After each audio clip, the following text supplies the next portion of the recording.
الحق بسم الله الرحمن الرحيم الذين يتبعون الرسول النبي الأمي الذي يجدونه مكتوبا عندهم في التوراة والإنجيل يأمرهم بالمعروف وينهاهم عن المنكر ويحل لهم الطيبات ويحرم عليهم الخبائث ويضع عنهم إصرهم وأغلال التي كانت عليهم فالذين آمنوا به وعزروه ونصروه واتبعوا النور الذي أنزل معه أولئك هم المفلحون آمنا بالله صدق الله العلي العظيم صلوات على محمد وآل محمد اللهم صل على محمد وآل محمد.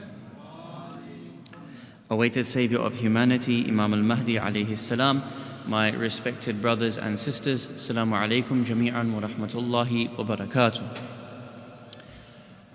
Tonight, inshaAllah, is our penultimate discussion in our series entitled Decolonising the Muslim Mind. What we want to do from tonight is to begin to look to certain conclusions, and also to continue on in some of the ways in which we understand the challenges of our time, and specifically to see how the Muslim mind and the Muslim Ummah has been colonized by the practices that are prevalent within the world today. Our discussion tonight and tomorrow will again continue in that trajectory of timeline. We have been quoting the famous hadith from Amir al-Mu'mineen Ali ibn Abi Talib salawatullah wasalamuhu alayhi, who says, أعرف الناس بالزمان من لم يتعجب من أحداثه, that the one who understands the time in which he lives in would not become or be taken aback, would not become surprised by the proceedings of its time. And so we have looked at the Enlightenment period and the product of the Enlightenment period being secularism, nationalism and free market capitalism. The night before and yesterday we looked at the way in which economy shapes our thinking, and the way in which we as Muslims react to the products that are prevalent in the society today. We stated yesterday that the United Nations Declaration of Human Rights in 1948 did not consider water to be a human right. Now, the other rights, the access to utilities, such as the human right to have food and the human right to have shelter, those things were mentioned within the declaration. However, there was never any protection for the human being, so that the human being did not have to go out and pay over the odds for these things. Today, if a human being cannot afford a house, they go homeless. If a human being cannot afford food, that means they starve. These provisions were mentioned, but there was no protection for the human being, and as a result, these things have become commoditized. Water was not even mentioned as a human right until July 25th, 2010. 6 years ago, the world considered water as a right for human beings. Now, as a result of this, people commoditized the water source. But companies in particular have been doing this in a certain way. They go to governments and say, we will give your people jobs, and in return, you let us have access to this water within your land. And they take control of it, and they start to produce it and slap it onto a bottle and sell it at such a price.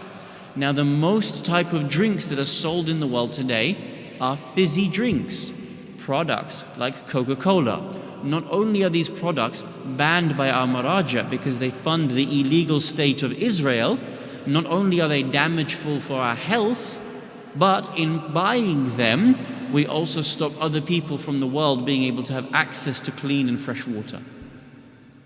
And we spoke about this yesterday, the way the system is, and how when we go to places of great sanctity, Mecca, Medina, Najaf, Karbala, these products are being sold. Which means that not only are we damaging the world, damaging our own bodies.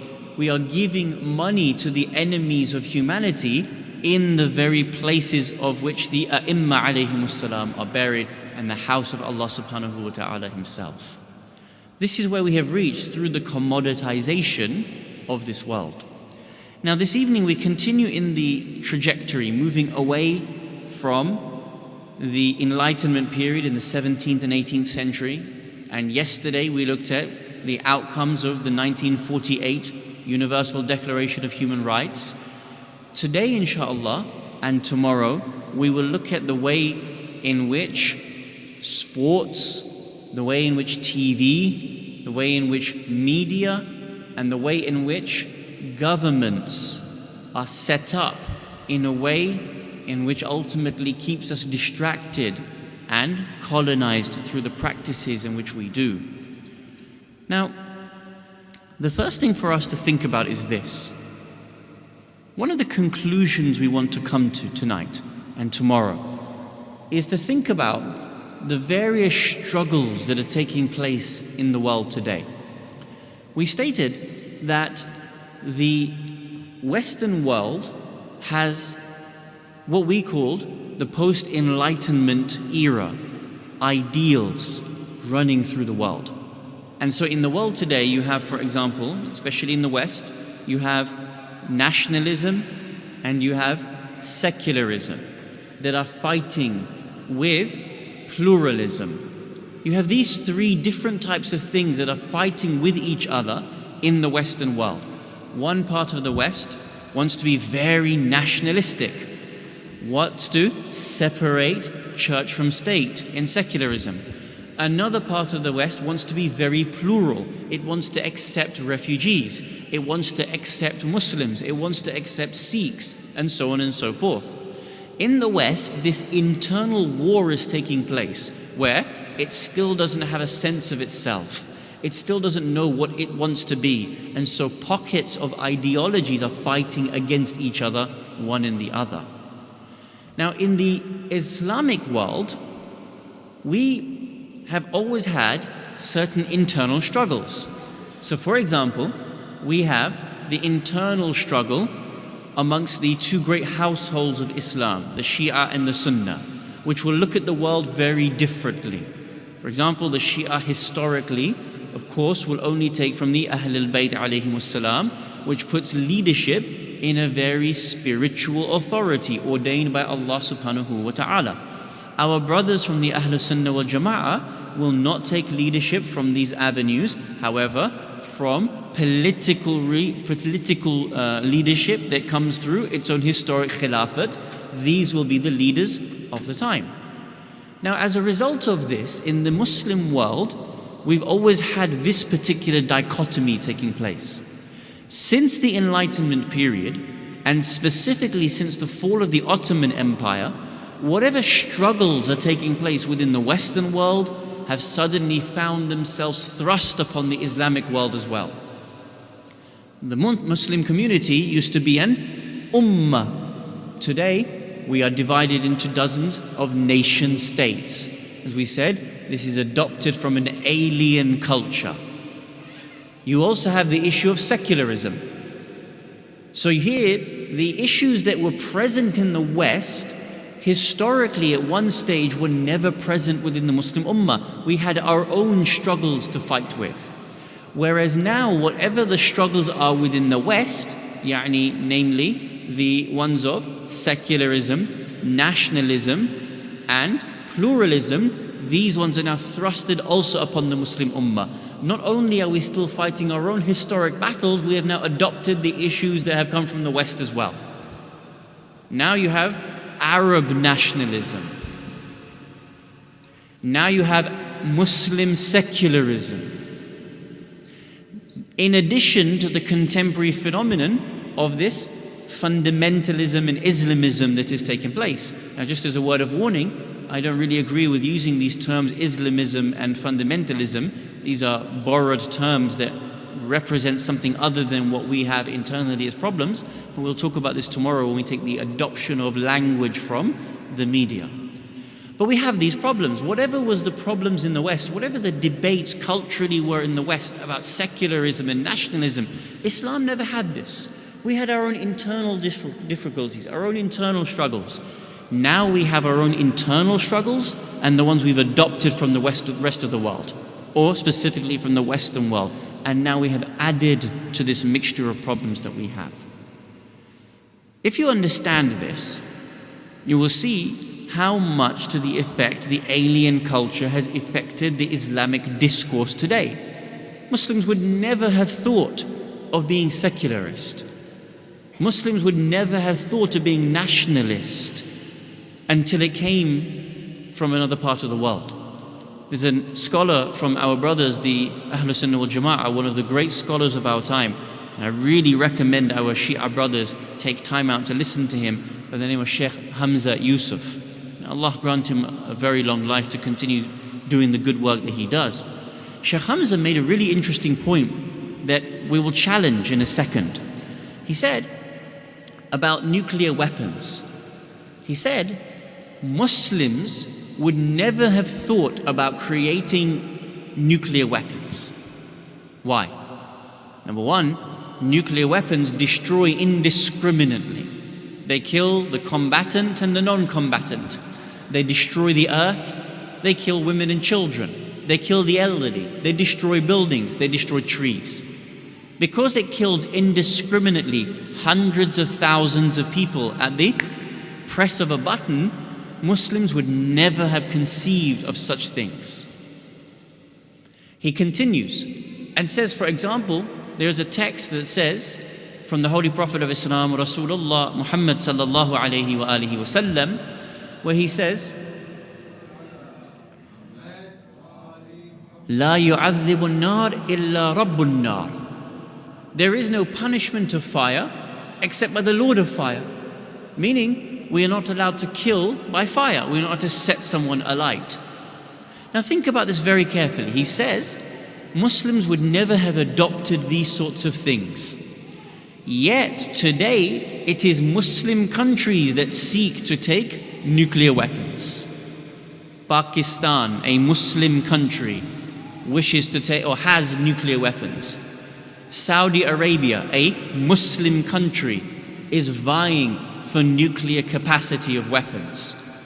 How is it that one scholar would say a Muslim would never have thought of creating and using such destructive things, yet today Muslims have got them and are adopting them and are using them in the world today? How is that possible? It can only be by virtue of adopting something from an alien culture and adopting it as our own culture and using it the same way. The same scholar, Sheikh Hamza, says something similar in regards to a similar issue. He says today there are TV films and programs, and he says, for example, amongst the films and programs that they make are those horror films. You've probably heard and seen some of these horror films, the purpose of which is to scare you, the purpose of which is to use as much gore as possible. So he mentioned certain films where you have a depraved lunatic who will lock people up in a house in some sort of maze, and they have to try to get out of the maze, and when they don't, they will end up being killed in a very gruesome way. Body parts will be taken, body parts will be broken, the most gruesome, graphic ways in which human beings could be killed. He said Muslims would never have thought about these things. We'd never have conceptualized about these sorts of things. If that is the case, that a Muslim who is exposed to goodness primarily would never have thought about these things, then why is it that today the Muslims go out to the cinema and pay to be able to watch these very same things? The ticket costs them £10, then the popcorn costs them £6, and then the Coca-Cola costs them another £5, and they sit for 3 hours staring at a woman who is half naked, staring at men who are half naked, who are killing and destroying each other in the most gruesome of horror films. Can you imagine telling the companions of Rasulullah, Hussein ibn Ali, Jaffer Ladak, salamullahi alayhim ajma'een, that Muslims, Shi'as, would go and do these things. But because this has been thrusted upon us, all of these different alien societies have been thrusted upon the Muslim world, the Muslim doesn't see it as anything different. It just adopts it, watches it, gives it to their children to be able to imbibe it and take it into themselves. Now, if you've understood this, if you've understood that the Muslim world internally has had its own struggles, the Western world has had its own struggles, and those have been thrusted upon us, you would ask now, to what extent has the Muslim world been thrusted upon the non-Muslim world? To what extent has the non-Muslim world adopted Muslim practices? Because the Muslims have adopted the Western practices, as we've been highlighting throughout this whole series. Has the Western practice been adopted in any way in regard to the Muslim practice? Some aspects we will argue yes, and some aspects we will argue no. Now, what's very interesting is in the dialogue that is taking place today in the West, especially from certain outlets such as Britain First, such as the Pediga movement in Germany, the very extreme right-wing, white supremacist nationalist movement that is taking place within the West, the argument is that the West is undergoing Islamization. Why? Because now there are some women that wear burqa on the streets. Women wear hijab on the streets. We are trying to curtail freedom of speech, not to blaspheme against Allah subhanahu wa ta'ala, against Rasulullah, against Isa, salamullahi alayhim ajma'een. What does this mean? Britain First will say to you and I that the West is being Islamized. There is Islamization taking place upon the West. The complete opposite is actually true. It is actually Islam that has been westernized and culturalized through Western practices. And this is actually the situation that has taken place. I very much doubt any of us would say the West is truly Muslim. Rather, we would say Islam and Muslims have been westernized today in their practice. What this means is that there is a battle for control that is taking place. There is a battle between these different ideologies of secularism, nationalism, pluralism, Islamism, Khilafat, Imamiyya ideology. There is this battle that is taking place across these two different civilizations. Now, the moment you realize that there is a battle that is taking place, you will ask yourself, well, how do you win the battle? Who wins the battle? And how do you win the battle in particular? And so for hundreds of years, people have realized that the best way to win the battle is to have control over people so that they do not rise up against you. If you can control the mind of a person, if you're able to make a person think like you, then you will not need to fight them because they will have already submitted to your way of thinking. So the goal is not to destroy others, because the moment you destroy them, you can't control them. They can't work for you. You can't sell them products, and therefore you don't have control over them. The best thing to be able to do is to be able to control a group of people. This is what people have realized since the beginning of time. And so, since the beginning of time, different societies have tried to produce different ways of controlling people. In the Holy Roman Empire, from since 2,000 years ago, people have been controlled through a term that the Caesars and the leadership of the Holy Roman Empire coined. And they termed this bread and circuses.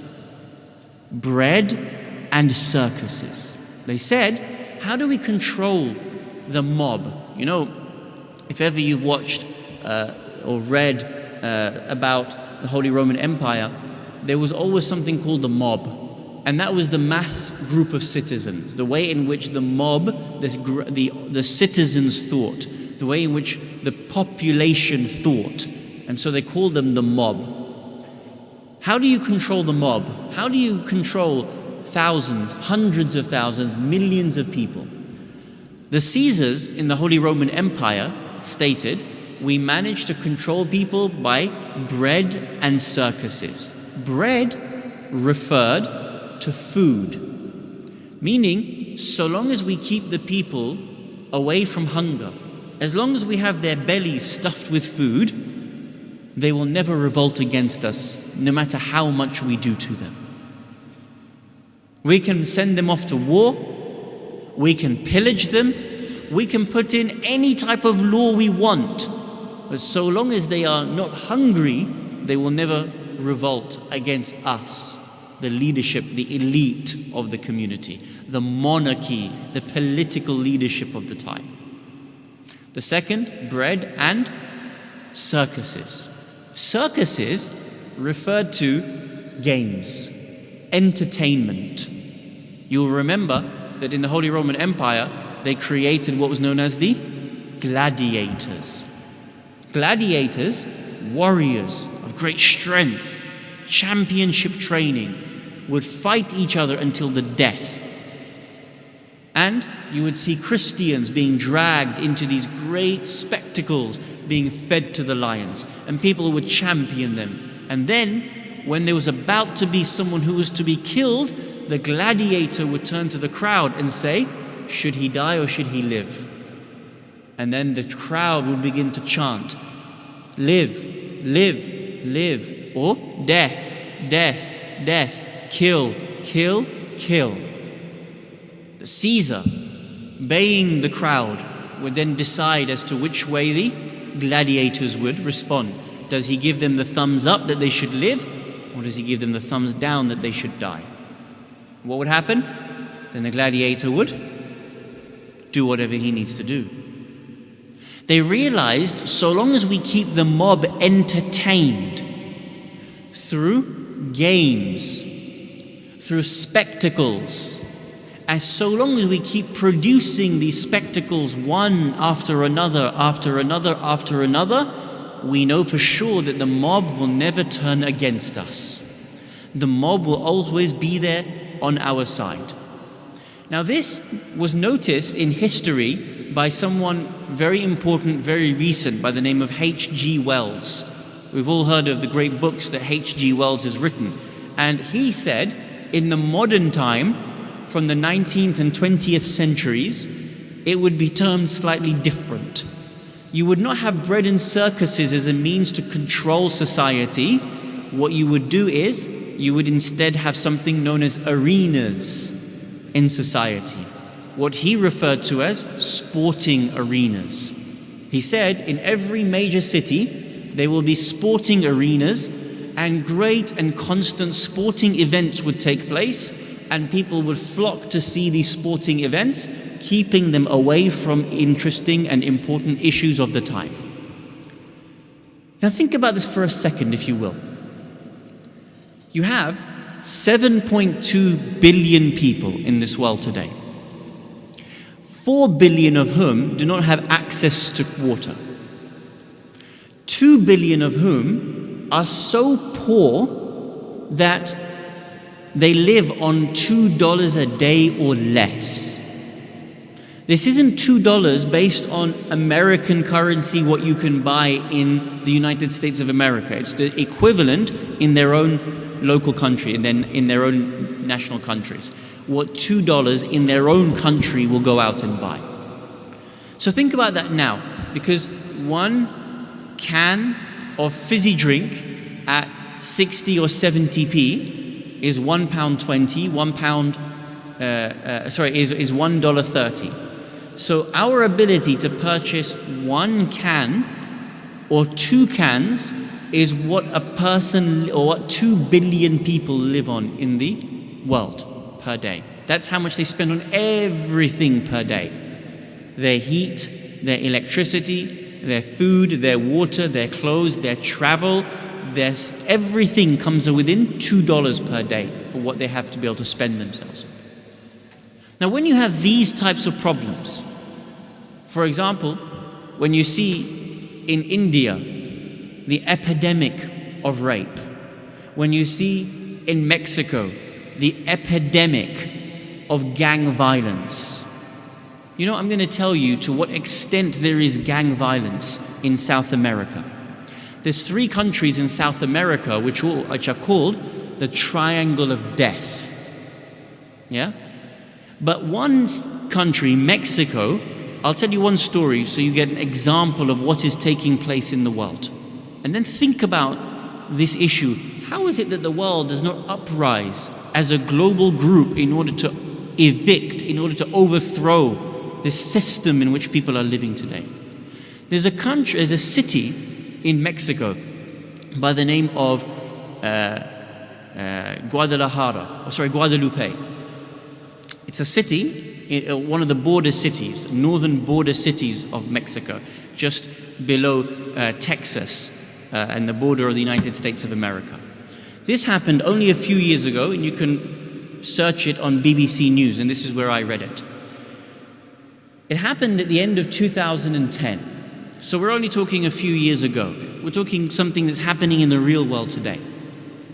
In this city of tens of thousands of citizens, there was so much gang and drug cartel violence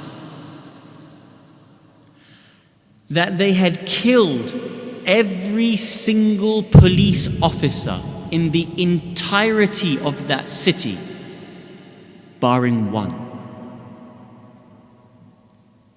Think about that for a second. Imagine here in Leeds, there were no police officers.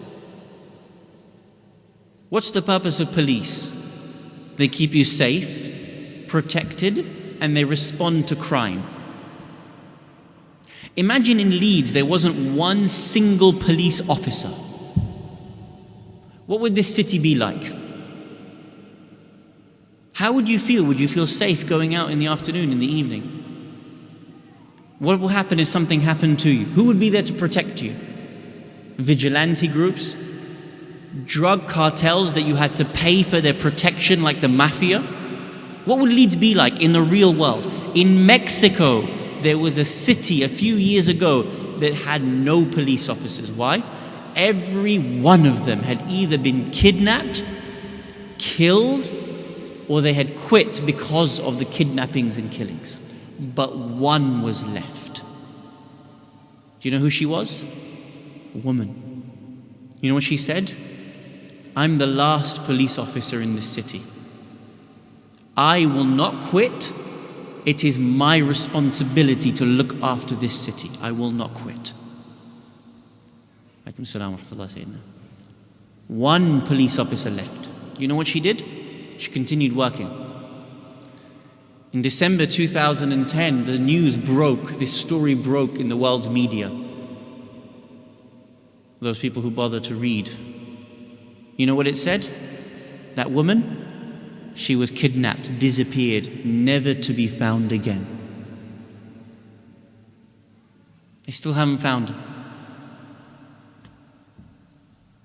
That town had no police officers left in it. Now think about this very carefully. This is the type of world that the majority of people live in. And even those people who live comfortably, by and large, in the north and the western part of the world, even they are beginning to fall by the wayside and beginning to see great poverty and violence come into their cities and come into their countries. Now think about this question. How do you have a world that is so dangerous, on the verge of destroying itself through global warming, where really we have 50 to 100 years before this world completely collapses in upon itself through the destruction of our own environment? You know, according to the United Nations, we have only a 50 years till all the global fishery stocks run out because we are overfishing the world population. You like fish? The sunnah of Rasulullah is to eat fish on Wednesday evenings. You best start eating quickly now because in 50 years it's going to run out.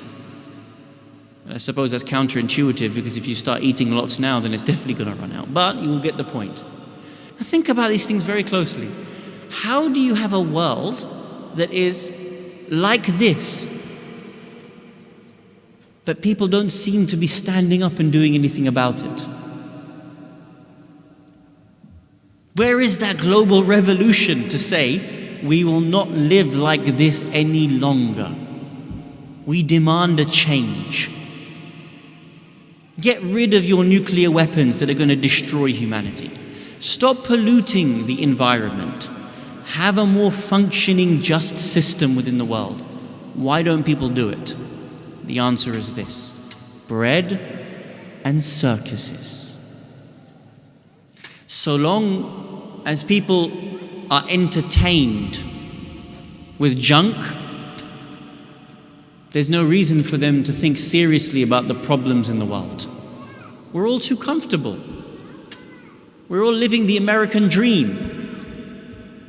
We have our nice car and our nice job and our middle management position. And so who wants to deal with the problems of the world? But even the poor of the world aren't dealing with the trials of this time. Why?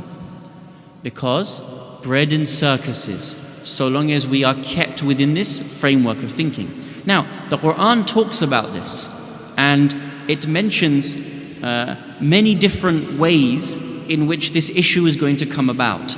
And we want to mention one verse that we're going to use tonight for our conclusions and tomorrow as well for our conclusions. And this is one of the most important verses of the Holy Quran. You will notice that in the Quran, the most often repeated story is that of Prophet Musa alayhi salam and Banu Israel. Why is it that the story of Prophet Musa alayhi salam and Banu Israel is the most often related story? Amongst them is because you find that whatever happens to Banu Israel will exactly happen to the Muslim Ummah as well. And so whatever happens to Banu Israel, we are supposed to take lessons from and begin to understand. Allah subhanahu wa ta'ala talks about this in the Holy Quran where He says, Bismillahir Rahmanir Rahim, Inna Fir'auna wa Hamana wa jadudahuma kanu khati'in. That surely Pharaoh, Haman, and their armies, they were wrongdoers. There is a pharaonic system of government, of global governance that controls the way things happen. They are divided into three according to the Quran. There is Pharaoh, which is the tyrant government. There is Haman, which represents the economy, وَجَنُودَهُمَا, and their two armies, and the armies that are implemented on behalf of these two things. And inshallah, tomorrow night, we will discuss about these armies and talk specifically about the TV and the media and the way in which these particular armies are being used in order to co-opt the mind of the Muslim and to enslave the mind of the Muslim, so that the world by and large does not seek to be able to overthrow the system. Why? Because it seeks to give us circuses and entertainment that just makes us go by the by and ignore the realities of what is taking place in the world today. Inshallah, we will conclude our discussions tomorrow. Walhamdulillah, Rabbil Alameen, wa salli ya Rabbi ala Muhammad wa alihi at-tahirin.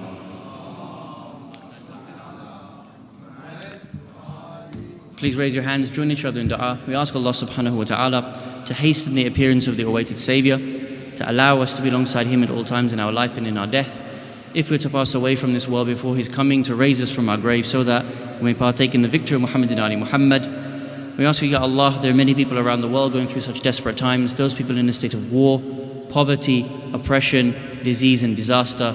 Ya Allah, help them, grant them safety, security and victory for the sake of Muhammad and Ali Muhammad. We ask you, Ya Allah, in the final moments of our life, we die in the love of Muhammad and Ali Muhammad. Wassalamu alaikum jami'an wa rahmatullahi wa barakatuh. Can I ask you to conclude this discussion with a loud salawat in honor of Imam al-Mahdi, Ajjalallahu ta'ala faraj al-Sharif.